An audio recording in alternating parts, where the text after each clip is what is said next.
Party Amreli દ્વારા વડોદરાના હળી તળાવમાં માસૂમ બાળકો અને શિક્ષકોએ જીવ ગુમાવ્યો છે તેને શ્રદ્ધાંજલિ અર્પણ કરાઈ।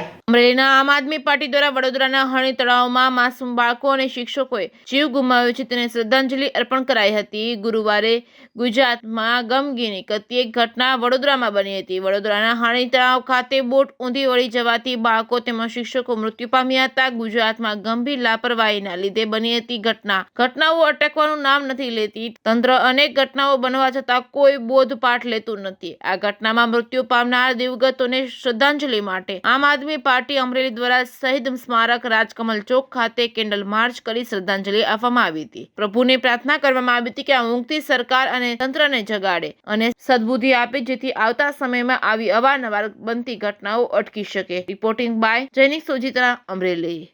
થોડાક દિવસો પહેલાં વડોદરાની અંદર હરણી તળાવની જે ઘટના બની તેની અંદર માસૂમ બાળકો સહ શિક્ષકોના નિર્દોષ જીવ ગયા છે, તો એ બાબતથી આજે આમ આદમી પાર્ટી વતી અમે શ્રદ્ધાંજલિ અર્પણ કરીએ છીએ એમને, અને સરકારને દરખાસ્ત કરીએ છીએ કે આ નિર્દોષ બાળકોના જીવ જે ગુમાવાયા છે તેમને ઝડપથી ન્યાય મળે। સરકાર દ્વારા એમને જે સહાયની રકમ નક્કી કરાઈ છે તો એ રકમમાં વધારો કરે, કેમ કે કોઈ નાના બાળકના ભવિષ્યની એના માતા પિતાને ખૂબ આશા હોય છે, તો એ આશાની કિંમત સરકાર દ્વારા 2 લાખ નક્કી કરાઈ છે। તો અમે એવી અપેક્ષા રાખીએ છીએ કે સરકાર દ્વારા એ રકમ વધારીને 1 કરોડ રૂપિયા કરી આપવામાં આવે। અમરેલી શહેરની અંદર રાજકમલ ચોકની અંદર અમર જવાનના જે શહીદી સ્મારક છે ત્યાં આમ આદમી પાર્ટીની અમે સમગ્ર ટીમ 2 દિવસ પહેલાં વડોદરા શહેરની અંદર એક દુઃખદ ઘટના બની હતી, જેમાં 12 થી 13 નાના માસૂમ બાળકોના જે પાણીમાં ડૂબી જવાથી મૃત્યુ થયા હતા, તે લોકોની આત્માને શાંતિ મળે તે માટેના પ્રયાસ કરવા માટે અમે અહીં ઉપસ્થિત થયા છીએ। ત્યારે આજરોજ સૌપ્રથમ તો હું એ લોકોની આત્માને અલ્લાહ, ઈશ્વર અને ભગવાન, નાના નાના ભૂલકાઓ જે છે એ ભગવાનનું રૂપ જ હોય છે, એમની આત્માની શાંતિની અમે દુઆ કરવા માટે, પ્રાર્થના કરવા માટે અહીં ઉપસ્થિત થયા છીએ। અને રહી બીજી વાત તો જય જય ગરવી ગુજરાત, જય જય ગરવી ગુજરાતનો નારો, એક વાઇબ્રન્ટ ગુજરાતનો નારો, એક વિકસિત ગુજરાતનો નારો હર હંમેશ આ સત્તાધારી પાર્ટી ભારતીય જનતા પાર્ટી ગુંજાવતી હોય છે। ત્યારે એક વારંવાર ગુજરાતની અંદર આવી ઘટનાઓ દિવસે ને દિવસે વધતી રહેતી હોય છે।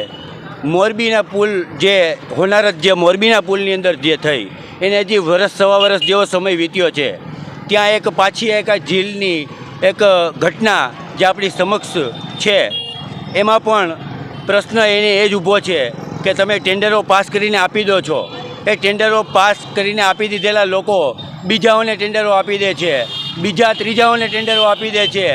આવી જ રાજનીતિ ચાલે છે અને આવું જ ભ્રષ્ટાચાર ચાલી રહ્યું છે। આ ભ્રષ્ટાચારનો ખુલ્લું સબૂત સામે છે, છતાં ભારતીય જનતા પાર્ટી, આ અહંકારી પાર્ટી, આ જે તાનાશાહી સરકાર આજ કેમ ચૂપ છે? કેમ જે એમનો જે સત્ય આરોપી છે, જે એને જે આ ટેન્ડર આપેલું છે, એમને કેમ અરેસ્ટ નથી કર્યા? આજનો એ મુદ્દો પણ છે, આજે કેમ એ લોકોને અરેસ્ટ નથી કર્યા? ભાગી ગયા છે અને કાલ ઉઠીને પાછો એને જ પ્રશ્ન આવીને ઊભો રહેવાનો છે। કોઈ મોટા નેતા એમનો તરફેણ કરી અને છૂટા પડી જવાના છે, પણ હું અલ્લાહ, ઈશ્વર અને ભગવાન પાસે આજે એ પ્રાર્થના અમે કરવા આવ્યા છીએ કે માસૂમ બાળકોને ખરેખર ન્યાય મળે, ખરેખર ન્યાયની જરૂર છે। અને હું જ નહીં પણ સમગ્ર ગુજરાત અને સમગ્ર હિન્દુસ્તાનની અંદર આજે ખનખની મચી ચૂકી છે કે આવા નાના નાના ભૂલકાઓ, માસૂમ બાળકો જે આજે મોતને નિપટ્યા છે, ખરેખર વાત કરતાં પણ આંખો ગમગીન થઈ જાય છે, રૂવાડા ઊભા થઈ જાય છે। પણ આ તાનાશાહી સરકાર ક્યારે જાગશે એ જ ખબર નથી। ફક્ત સૂત્રોચ્ચારો અને વાતોની અંદર જ એ મહાન અને મોટા છે, બાકી કામની અંદર, વિકાસની અંદર, રાજનીતિની અંદર મોટા નથી। આજે તમે ટેન્ડરો આપી દો છો તો એ ટેન્ડરોની કોઈ દી ચકાસણી કરવા ગયા ખરી? હું તો એમ કહું છું ત્યાંના કલેક્ટર સાહેબ પણ આની અંદર દોષી સાબિત થવા જોઈએ। કલેક્ટર સાહેબની પણ જવાબદારી છે, ફરજ છે કે મેં ટેન્ડરો આપી દીધેલા છે એની ચકાસણી કરવું। એની ચકાસણી કોઈ થતી નથી. આવા ભ્રષ્ટાચારી લોકોના હાથે જ આવી બધી વસ્તુઓ જાય છે અને આવા મૃત્યુ થવાના છે અને થતા રહે છે. આગલા દિવસોની અંદર હું તો કહું છું ભારતીય જનતા પાર્ટીના તમામ નેતાઓને અને તમામ અધિકારીઓને ભગવાન અલ્લાહ ઈશ્વર સદબુદ્ધિ આપે અને આવા કૃત્યો ફરી બીજી વાર ન બને એવી અમે ભગવાન અલ્લાહ ઈશ્વર પાસે આજે પ્રાર્થના કરવા અને અપીલ કરવા આવ્યા છીએ.